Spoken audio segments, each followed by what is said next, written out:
So here recently, while on the Dan Patrick Show, Lane Kiffin had some really interesting things to say about not only Nick Saban and the Alabama Crimson Tide, but college football's influence on the NFL, and I have got to break it all down. But before we do, as always, y'all know the drill. I want to hear from y'all. Hop down in the comments, give me a why if you were surprised or an in if you weren't surprised by Kiffin's comments. And if you are new to the channel, be sure to subscribe, hit that bell notification. I do constant college football content and you don't want to miss any of it. And if you enjoy that content, be sure to like and comment down below. Those interactions are massive to content creators such as myself.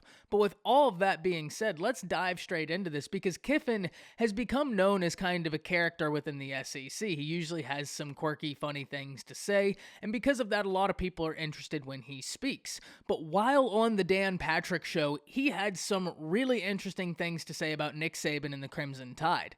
And Dan Patrick straight up asked, can it feel hopeless playing against Alabama? And I think that question alone speaks to what it is Nick Saban has done, but Kiffin's answer is ever more a sign of how dominant Saban has been. Kiffin did not shy away from the question and in fact said, yes, it can feel hopeless not only playing against Alabama, but recruiting against Alabama. I mean, remember last year, Kiffin called an unbelievable game against the Crimson Tide, and still, it wasn't enough to overcome what it is Nick Saban brought to the table. And I think when you're listening to what Kiffin said, he also talked about Bryce Young's NIL deal and how that makes it incredibly difficult to recruit against Alabama. And I think it also points to this thing we've always heard around the Alabama football program, which is they don't rebuild. They reload, and I think that's ever more apparent when we look at even the roster right now, where even though there are a lot of young guys that are looking to step up specifically on offense, that is still one of the most talented rosters in all of college football, and they are, in my opinion, on a warpath to the playoffs once again because of the talent they have on roster. But it's not only just the talent they have now. I mean, if you look at the recruiting class right now, the recruiting class sits second in the nation currently for the 22 cycle with the highest average player rating. And if we look back at the past few cycles, it only speaks to what Kiffin means when he says it is very hard to recruit against Alabama. In 2019, Alabama finishes with the #1 recruiting class in the nation. 2020, they finished with the second best recruiting class in the nation. However, they did achieve the highest average player rating in that recruiting class. And in 2021, we all know the Crimson Tide signed the greatest recruiting class of all time. In that 3-year span, we can already get a picture, and that is only a small sample size of the dominance Nick Saban has achieved as the head coach of the Alabama Crimson Tide. That doesn't even begin to scratch the surface of what it is Saban has achieved in recruiting. But if we really look at what Kiffin is saying about it can feel hopeless to play Alabama, I think that becomes even more palpable when you watch A-Day and you have a true freshman such as Ajayi Hall making highlight reel catches like it's nothing. I mean, that kid was unbelievable. And then on the defensive side, you have Kool-Aid McKinstry, who already looks the part, who is the #1 cornerback in the nation. The Crimson Tide truly don't rebuild. They reload, and that's even more apparent when you look at what it is they have on roster and the recruiting classes they have, and then the development Nick Saban has achieved. It's mind-boggling.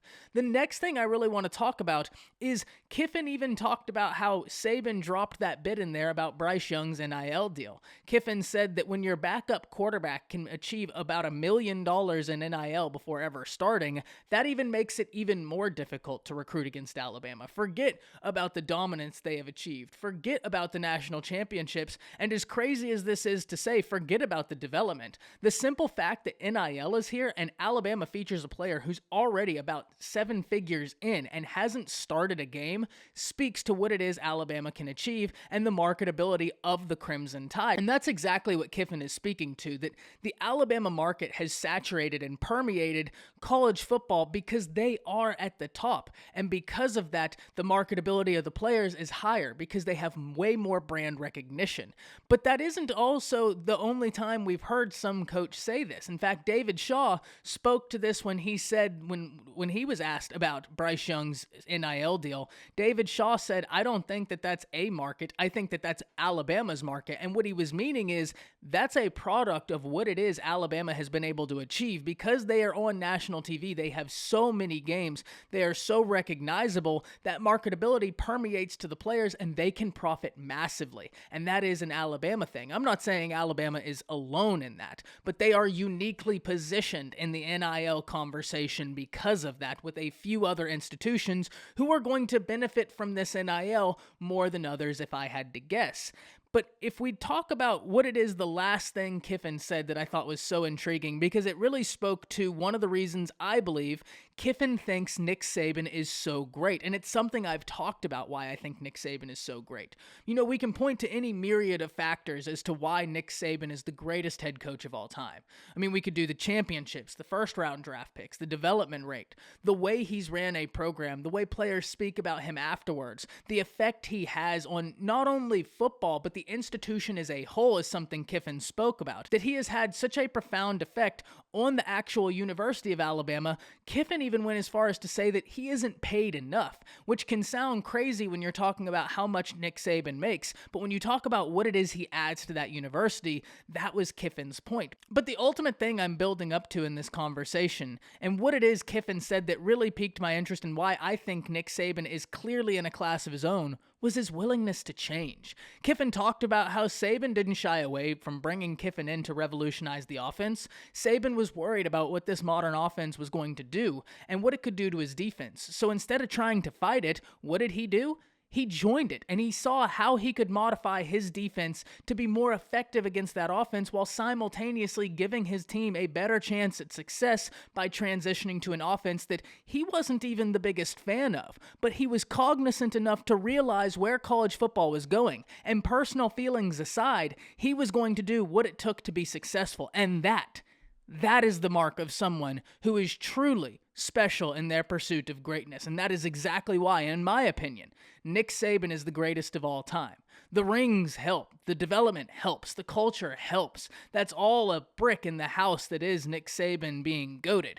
But to me, a large factor is the ability for someone as intelligent and large as Nick Saban is to recognize they might have to change and then make that change. Kiffin had some really intriguing things to say on the Dan Patrick Show about Nick Saban and the Crimson Tide, both about how it can feel hopeless to play and recruit against Alabama, to how now Alabama has another recruiting layer to their pitch in NIL, and how Alabama is uniquely positioned to benefit from NIL more so than other institutions, which also mirrors what it is David Shaw said not too long ago. I am really interested in hearing from y'all. Hop down in the comments, let me know what you're thinking. That's it. See ya.